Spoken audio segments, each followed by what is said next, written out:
Brain డెడ్తో తాను చనిపోయి కూడా మరో 6గురికి పునర్జన్మను ప్రసాదించిన నల్గొండ జిల్లా మిర్యాలగూడ పట్టణంలోని కలల్వాడకు చెందిన బంటు మహేష్ ను స్మరించుకుంటూ జీవన్దాన్ మరియు వాసవి క్లబ్ సభ్యులు బంజారా హిల్స్ అపోలో హాస్పిటల్ డాక్టర్లు బంటు మహేష్ చిత్రపటానికి పూలమాలలు వేసి ఘనంగా నివాళులర్పించారు. చెట్టంతా ఎదిగిన కొడుకును కోల్పోయి పుట్టెడు దుఃఖంలో ఉన్నప్పటికీ కొడుకు అవయవ దానానికి అంగీకారం తెలిపిన బంటు మహేష్ తల్లిదండ్రులు బంటు వెంకటేశ్వర్లు మీనాక్షిలను వారి సందర్భంగా సన్మానించి ఆర్గాన్ డొనేషన్ ప్రశంసా పత్రం అందించారు. ఈ సందర్భంగా వాసవి క్లబ్ ఐపీసీ మిట్టపల్లి విజయభాస్కర్ రావు మాట్లాడుతూ బంటు మహేష్ భౌతికంగా లేకపోయినప్పటికీ ఆయన అవయవ దానంతో పునర్జన్మను పొందిన వారితో మన మధ్య జీవిస్తూనే ఉంటాడని అన్నారు.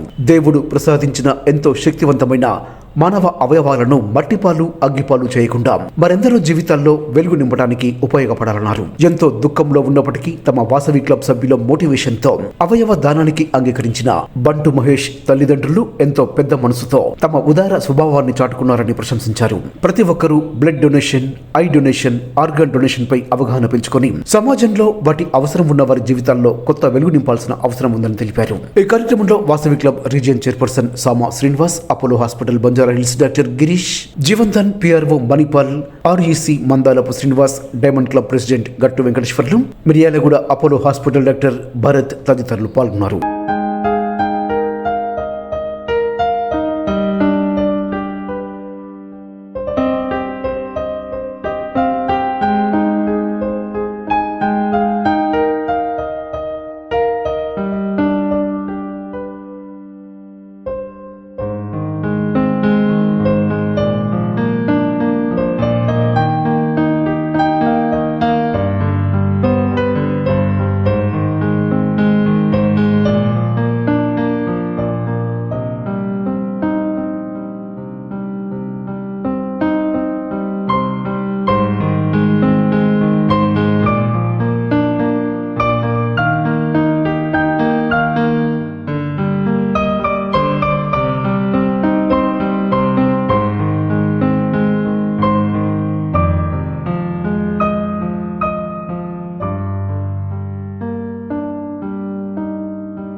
అవయవదాత బంటు మహేష్ గారికి నా పేరు మహిపాల్.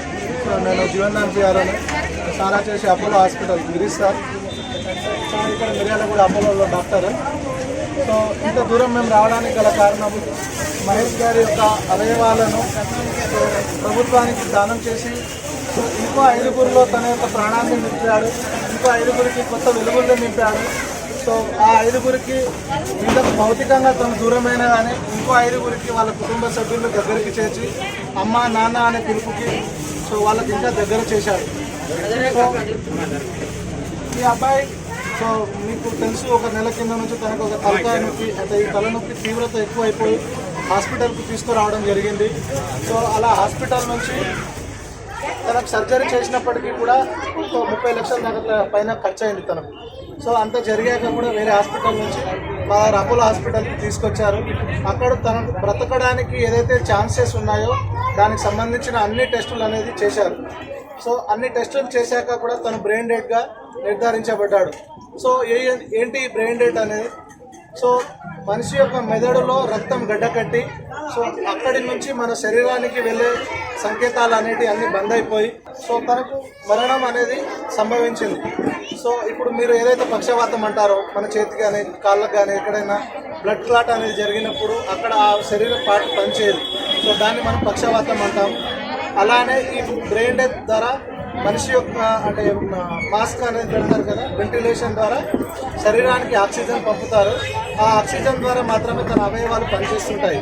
సో ఆ మనిషి ఇట్లా బ్రతకరు అని వాళ్ళ పేరెంట్స్కి చెప్పి వాళ్ళు ఎంతో బాధలు ఉన్నా కూడా వాళ్ళు ముందుకు వచ్చి ఆర్గాన్ డొనేషన్ చేయండి అని వాళ్ళని ఒప్పించడం జరిగింది. అలా వాళ్ళు ఆర్గాన్ డొనేషన్ చేసి ఇంకొక 5 కుటుంబాలకు సో వాళ్ళకు దగ్గరనే చేశారు. సో దానికి ధన్యవాదాలు. దయచేసి ఈ జన్మలో ఏదో అవయవదానం చేస్తే ఇంకో జన్మలో అవయవాలు లేకుండా పుడతాము, సో మాకేదో జరుగుతుంది, కీడు జరుగుతుంది అనేది అవన్నీ అపోహలు మాత్రమే. దయచేసి ఆ వదంతులను నమ్మకండి. మీకు తెలిసిన వారు ఎవరైనా దీర్ఘకాలిక వ్యాధులు కానీ, సో కిడ్నీలు పాడైపోయి కానీ, లివర్ పాడైపోయి కానీ, లేదా గుండె సంబంధిత వ్యాధులతో పాడైపోయిన వాళ్ళు ఉంటారు. సో వాళ్ళకు జీవనదానం అనేది తెలియదు. సో అలాంటి వాళ్లకు జీవనదానం అనేది ఒకటి గవర్నమెంట్ సంస్థ, అక్కడ రిజిస్టర్ చేసుకోమని చెప్పండి. గత 10 రోజుల క్రితం మన బంటు మహేష్ గారు మిర్యాలగూడ పట్టణ వాస్తవ్యులు. వారు 10 రోజుల క్రితం మన అపోలో హాస్పిటల్ మిర్యాలగూడ ట్రీట్మెంట్ తీసుకుంటుండగా వారు బ్రెయిన్ డెడ్ అని చెప్పి నిర్ణయించడం జరిగింది.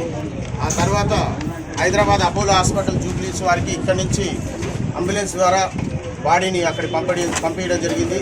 అక్కడ వారు గిరీశారు వారి డాక్టర్ సమక్షంలో వారందరూ కూడా టెస్టులు చేసి మీరు బ్రెయిన్ డెడ్గా నిర్ణయించడం జరిగింది.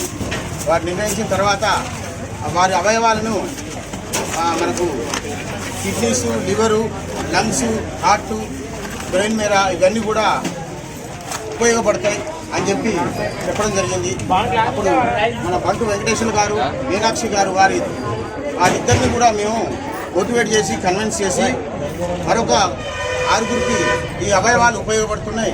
కావున చనిపోయినా కూడా మనిషి చనిపోయినా కూడా వారి పునర్జన్మనిచ్చే విధంగా మరో మనిషికి కాపాడే విధంగా వారు చెప్పడం వల్ల వాళ్ళు కన్విన్స్ అయ్యి మంచి సేవా కార్యక్రమం.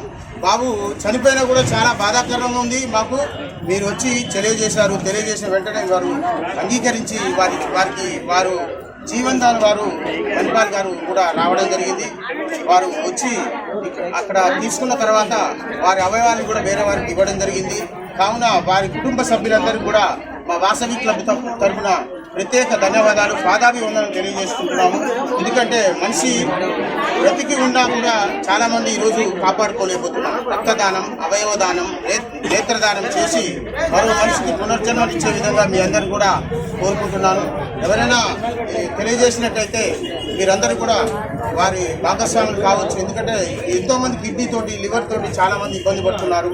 వారికి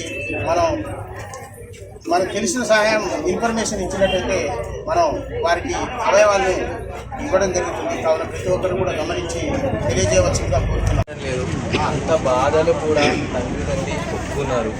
మనం అందరూ సపోర్ట్ చేసాం, కానీ అన్నీ ఆ క్రెడిట్స్ అన్నీ తండ్రి తల్లికి వెళ్ళాలా. సో దేవుడు ప్రాణం పోసే అర్హత దేవుడికి ఉంది, ఇంకెవరికి లేదు. సో కొద్దిగా టైంకి ఆ అర్హత తండ్రి తల్లికి ఇచ్చారు. ఆ తండ్రి తల్లి కరెక్ట్ టైంకి అది చూసుకొని సదుపాయంగా చేసుకొని ఆ దేవుడు పని చేశారు అదే. సో ఇదన్నీ ఆ క్రెడిట్స్ అదే అని ఆ తండ్రి తల్లికి వెళ్ళాలా.